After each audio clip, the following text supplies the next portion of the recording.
전북자치도가 뉴미디어 홍보물을 수의계약으로 제작하는 과정에서 특정 업체와 관련된 페이퍼 컴퍼니가 동원됐다는 의혹 보도해드렸는데요. 선정성으로 논란이 된 아태 마스터즈 홍보업체뿐만이 아니었습니다.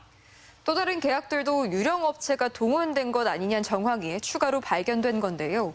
계약의 투명성을 제고하기 위해 마련해 놓았다는 절차는 사실상 허울뿐이었습니다. 박혜진 기자가 취재했습니다.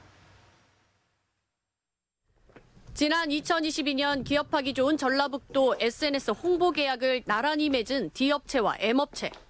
군산과 서울, 강남에 소재한 두 회사는 9일 만에 각각 1,000만 원짜리 계약을 잇따라 맺습니다.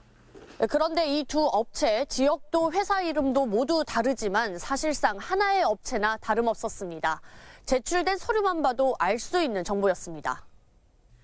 계약서와 사업자 등록증을 보면 대표 이름도 전화번호도 심지어 이메일 주소까지 똑같습니다. 쪼개기 계약이 의심되는 대목입니다.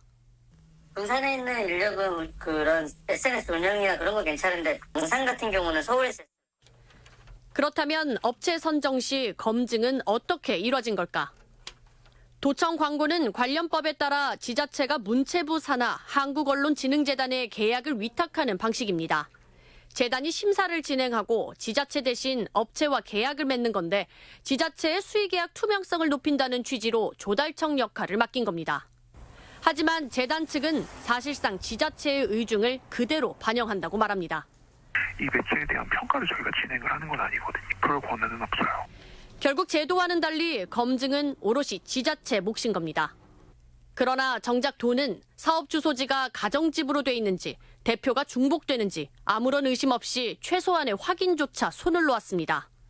그러니까 사업자 등록증하고 변정성, 그다음 회사 소개서 이렇게 봤거든요. 업체랑 회의했어요. 더구나 해당 업체들과 계약할 당시는 잼버리 대회가 파행된 직후로 전라북도의 수의계약 행태가 연일 도마 위에 오를 때였습니다. 관련 업종이 있는지를 확인을 하기 위해서 사업자 등록증을 받는 것이고요. 사업자 등록이 아파트에도 가능하기 때문에 그걸 의심할 이유가 없잖아요.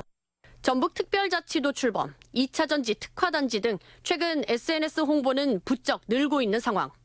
부실한 수의계약의 생리를 먼저 파악한 소수의 업체들이 유령 회사를 내세워 사실상 독식하고 있는 것은 아닌지 의혹은 눈덩이처럼 확산되고 있습니다. MBC 뉴스 박혜진입니다.